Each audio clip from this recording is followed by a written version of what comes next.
नमस्कार दोस्तों, आप सभी का स्वागत है कहानी लिरिक्स में। कहानी ऐसी जो दिल को छू जाए। एक बार एक राजा ने भगवान श्री कृष्ण का मंदिर बनवाया और उसमें पूजा पाठ करने के लिए एक पुजारी को लगा दिया। पुजारी जी बड़े प्रेम भाव से भगवान की सेवा करने लगे। भगवान की पूजा पाठ और सेवा करते हुए पुजारी की उम्र बीत गई। राजा रोज वहां दर्शन करने के लिए आता था, लेकिन इससे पहले वो अपने सेवक के साथ एक फूलों की माला भेजता था, जिसे वह पुजारी भगवान को पहनाता।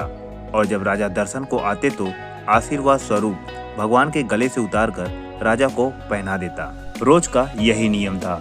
एक दिन राजा किसी कारणवश मंदिर नहीं जा सका। उसने सेवक के हाथ माला भिजवाई और पुजारी को संदेशा भिजवाया कि राजा आज मंदिर नहीं आ पाएंगे। सेवक माला देकर और संदेशा कहकर चला गया। पुजारी ने भगवान को माला पहना दी।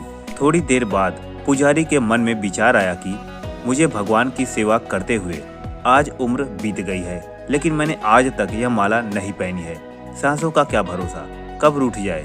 भगवान ने आज मुझ पर कृपा करी है तो क्यों ना ये माला आज मैं ही पहन लूं।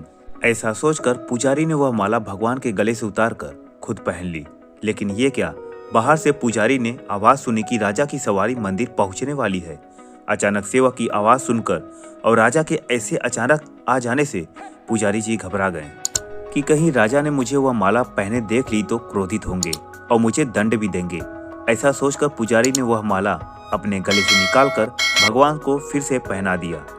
और जब राजा मंदिर में आया तो वही माला भगवान के गले से निकालकर राजा को पहना दी। लेकिन जैसे ही राजा ने वह माला पहनी तो उसमें राजा को एक सफेद बाल दिखाई दिया, जिसे राजा को सारा माजरा समझ में आ गया कि यह माला पुजारी ने पहले खुद पहनी है और जब मैं आया तो मुझे पहना दी।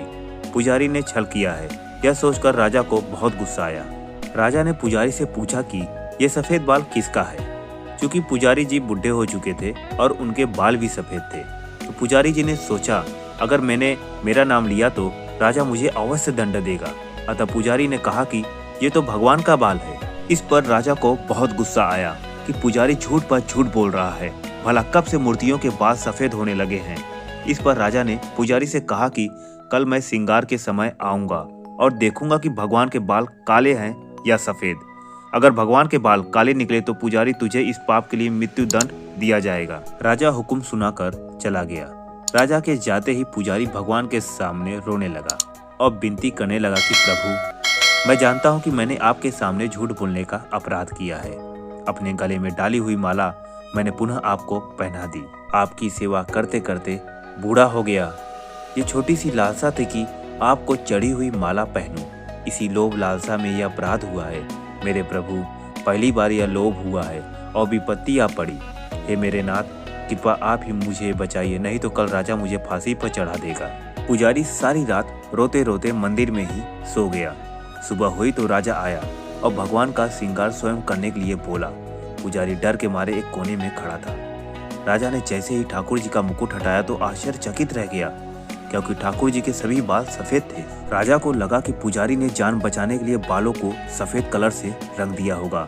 अतः राजा ने बालों की जांच करने के लिए ठाकुर जी का एक बाल पकड़कर जोर से खींचा तो वहां से रक्त की धारा बहने लगी। यह सब देखकर राजा घबरा गया और भगवान के पैर पकड़ लिए और क्षमा याचना करने लगा। तभी मूर्ति में से आवाज आई, राजा, तुमने आज तक मुझे मूर्ति ही समझा, इसलिए मैं आज भी तुम्हारे लिए मूर्ति ही हूँ। पुजारी मुझे साक्षात भगवान समझता है। उसकी श्रद्धा की लाज रखने के लिए और तुझे समझाने के लिए मुझे अपने बाल सफेद करने पड़े और रक्त की धारा बहानी पड़ी। राजा ने भगवान और पुजारी दोनों से माफी मांगी और अपने राजमहल लौट गया। अगर मान लिया तो भगवान और ना माना तो पत्थर। अगर मन में सच्ची श्रद्धा हो तो भगवान पत्थर में भी सप्राण होकर भी भक्त से मिलने आ जाते हैं। तो दोस्तों, कैसी लगी आपको यह स्टोरी मुझे कमेंट बॉक्स में लिखना ना भूले और लाइक और सब्सक्राइब जरूर करें। जय श्री राम।